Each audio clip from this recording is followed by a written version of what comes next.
La Journée nationale des communes du Mali ne s'était pas tenue depuis 2017. La 15e édition est une occasion pour les élus locaux d'échanger sur le processus de décentralisation qui vient de franchir une nouvelle étape avec l'adoption de nouveaux textes portant sur la réorganisation territoriale. Voyons les temps forts de la cérémonie d'ouverture avec Siaka Konaté. Après 6 ans d'interruption, la Journée nationale des communes du Mali se tient cette année dans un contexte marqué par les processus de refondation engagés par les autorités de la transition. L'une des réformes majeures concerne la réorganisation administrative et territoriale qui prévoit la création de 19 régions, 815 communes et du district de Bamako qui compte désormais 7 arrondissements en lieu et place des 6 communes.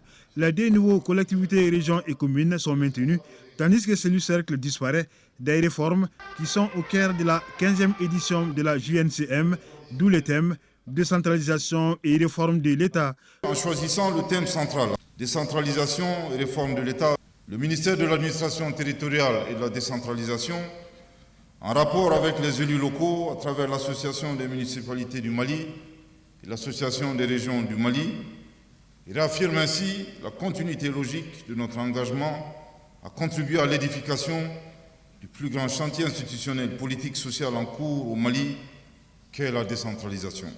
La JNCM est un cadre d'échange et de partage sur les acquis et les défis de la décentralisation. Ainsi, la revalorisation de la fonction d'élu local, la précarité des collectivités territoriales sont entre autres questions qui seront abordées au cours des 3 jours de débat. Le temps a été donné par le président de l'Association des municipalités du Mali qui demande des ressources à l'État pour les collectivités. Les difficultés auxquelles notre pays fait face nous imposent en bons citoyens de la modération.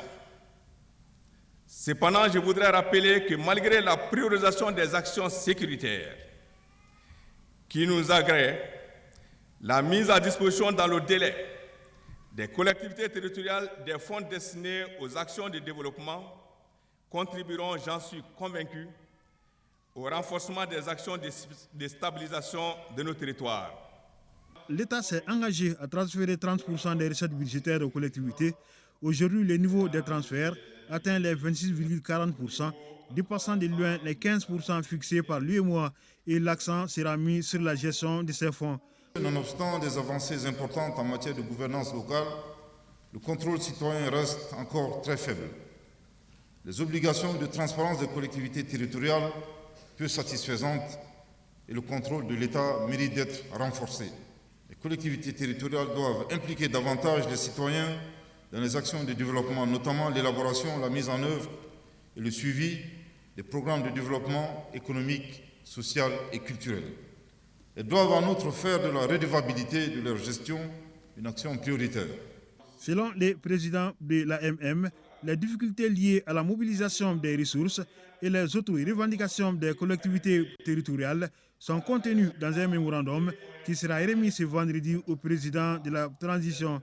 En attendant, les partenaires techniques et financiers saluent le travail abattu par le gouvernement pour la réorganisation territoriale et permettre d'appuyer les efforts des autorités. Les PTF que nous sommes apportons nos soutiens à vos actions. Nous ne pouvons ni nous substituer à l'État ni aux élus pour porter ces sujets. L'État, qui initie des réformes, a aussi besoin de vous sentir comme de vrais partenaires porteurs de visions et d'idées. Outre les textes sur la réorganisation territoriale et le financement de la décentralisation, les élus suivront des communications sur la nouvelle loi électorale, la nouvelle constitution. Le Premier ministre, Dr Choguel Kokala Maïga, les a appelés à intensifier l'information et la sensibilisation sur la nouvelle loi fondamentale qui sera soumise à un référendum le 18 juin prochain. Toujours au CICB, la 15e édition de la Journée nationale des communes enregistre plus de 1000 participants. Leurs attentes sont autant grandes que variées, suivant les réactions des participants à l'issue de la cérémonie d'ouverture au micro de Fousseni Tunkara. C'est un véritable cadre d'échange thématique sur la décentralisation. C'est aussi un symbole fort de l'engagement des plus hautes autorités de la transition en ce qui concerne l'accompagnement du processus de la décentralisation qui fait la promotion de la démocratie au Mali. Je pense que nos maires vont transmettre aux élus, aux autres élus qui n'ont pas eu la chance d'être là et aux populations, à ceux qui vont sortir en tout cas de ce grand forum. De toutes les contrées, ces élus sont arrivés pour témoigner leur appartenance à cette nation malienne.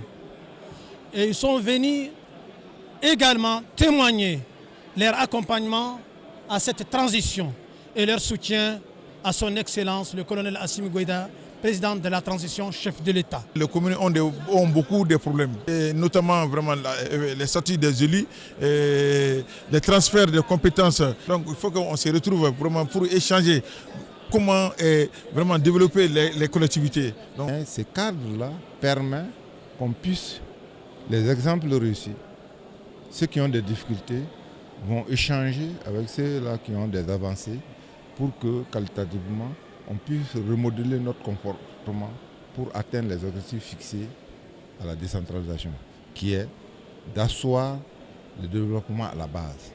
Et également, je pense que ce sera pour nous l'occasion d'exprimer, en tout cas à l'endroit des hautes autorités du pays, toutes les préoccupations des maires.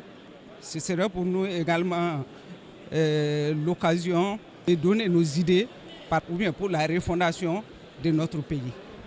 Les gens ont pensé qu'on ne pourrait pas vraiment faire ce regroupement-là aujourd'hui. On remercie Dieu, on remercie le président de la transition et son équipe et le gouvernement du Mali. Les rencontres de ce genre amènent une certaine synergie d'action entre les collectivités. Et il y aura beaucoup d'échanges sur les pratiques et les nouvelles leçons apprises. Et le Premier ministre a appelé à la solidarité. Je crois que c'est le lieu aussi de manifester cette solidarité-là et que les uns et les autres comprennent que la première des choses, d'abord, c'est la redevabilité en ce qui concerne les collectivités et ensuite apporter les services sociaux de base. Nos attentes, c'est qu'on sort grandi de ces assises, que tout le monde pense au pays, qu'on sort unis et prospère dans cette affaire-là.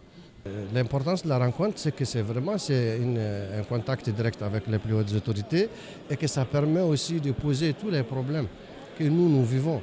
Que la commune la plus lointaine trouve l'occasion de pouvoir s'exprimer face à face avec les autorités. Et c'est ça vraiment qui fait que la rencontre est très très importante pour nous. Et